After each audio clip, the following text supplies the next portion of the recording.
ഭാവിയുണ്ട്, നല്ല പോലെ പാടുന്നു. ഇനി ഈ 45-ാമത് വയസ്സിൽ എന്നാ ഭാവി, ഇനി യൂട്യൂബിൽ വരെ പൈസ കിട്ടിയാലേ ഉള്ളൂ. ഇനി ഭാവിയെല്ലാം തീർന്ന്, ഭാവിയൊക്കെ തീർന്ന്. അത് എൻ്റെ 19-ാമത്തെ വയസ്സിൽ എൻ്റെ ഭാവി തീർന്ന്.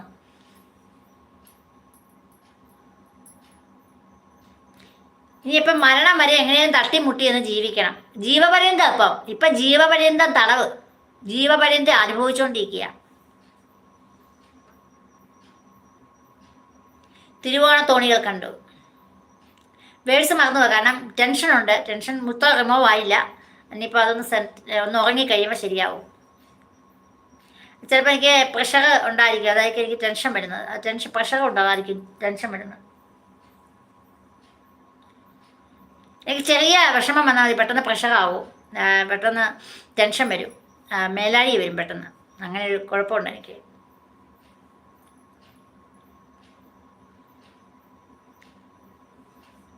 ഹായ് ശുഭ CV, ഹായ്.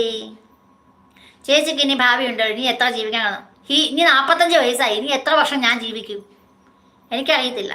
45 വയസ്സ് വരെ ജീവിച്ചല്ലോ എന്നൊക്കൊരു സന്തോഷം. ഇനി ഒരു 5 വർഷം കൂടി ഇരിക്കുമെന്ന് എനിക്ക് തോന്നുന്നില്ല.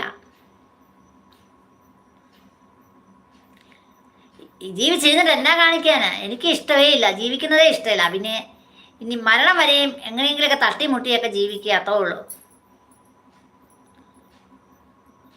ഇപ്പം ആകെപ്പാടെ ശരണം എന്ന് പറഞ്ഞാൽ എനിക്ക് യൂട്യൂബാണ്. ഈ യൂട്യൂബ് ചാനലാണ് എൻ്റെ ആകെപ്പാടെ എൻ്റെ സ്വപ്നവും എല്ലാം. എനിക്ക് ഈ യൂട്യൂബാണ്. എനിക്കിനിയിപ്പം ഒരു ജോലിക്ക് പോകാൻ പറ്റത്തില്ല. എനിക്ക് അതുപോലെ അസ്വസ്ഥ്യങ്ങളുണ്ട്. അപ്പം എനിക്കിനി യൂട്യൂബ് ചാനലേ ശരണമുള്ളൂ. എന്നെക്കൊണ്ടാകുന്ന പോലെ ഞാനിത് പറ്റാതെ വരുമ്പം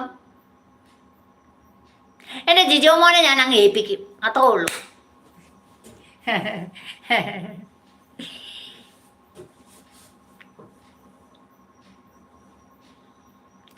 പുഴയോരഴകുള്ള പെണ്ണ്, ആലുവ പുഴയോരഴകുള്ള പെണ്ണ്, കല്ലും മാലയും മാറിൽ ചാത്തിയ വെള്ളിക്കൊലുസിട്ട പെണ്ണ്.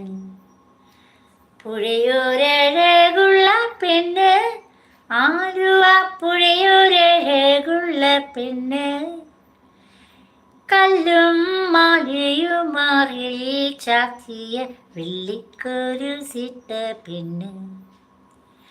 മഴ പെയ്താൽ തുള്ളുന്ന പെണ്ണ്, മാനത്തൊരു മഴവില്ലു കണ്ടാൽ ഇളകും പെണ്ണ്, തീരത്തെ തൈകൾക്കും നാനനേരാണെന്ന് പാലും കൊണ്ടോടുന്ന പെണ്ണ്. അവളൊരു പാവം പാൽക്കാരി പെണ്ണ്,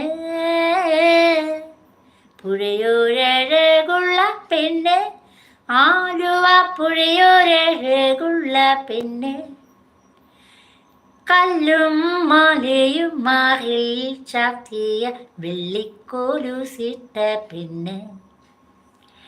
ഫുഡ് കഴിച്ചു ജിജോ? ഞാൻ ഫുഡ് കഴിച്ചു. എത്ര വയസ്സാ എന്നാ? എനിക്ക് 50 വയസ്സായി. ഞാൻ എന്ത് പറയണം? അതുകൊണ്ടല്ല ഞാൻ പറഞ്ഞത്. നമുക്ക് ആയുസ്, ആരോഗ്യം ഒക്കെ, നമുക്ക് ആയുസ്സും ആരോഗ്യമൊക്കെ വരുന്നത് നമ്മളുടെ ജീവിതത്തിൻ്റെ ആ ചര്യകൾ കൊണ്ടാണ്.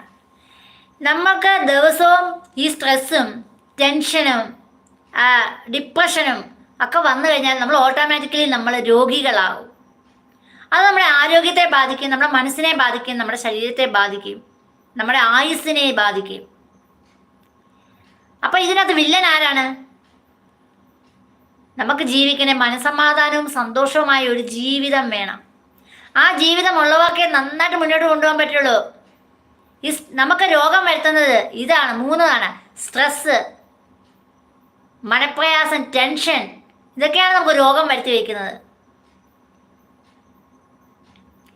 ഇന്നെനിക്ക് ഹാർട്ടിൻ്റെ വിഷമം ഉണ്ടായിട്ടുണ്ടെങ്കിൽ, ഹാർട്ടിന് അസുഖം ഉണ്ടായിട്ടുണ്ടെങ്കിൽ അതിന് പ്രധാന കാരണം എൻ്റെ കുടുംബജീവിതമാണ്.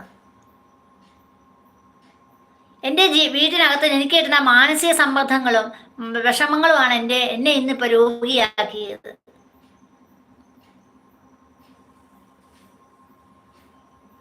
എനിക്ക് പലപ്പോഴും ആത്മഹത്യ, ഞാൻ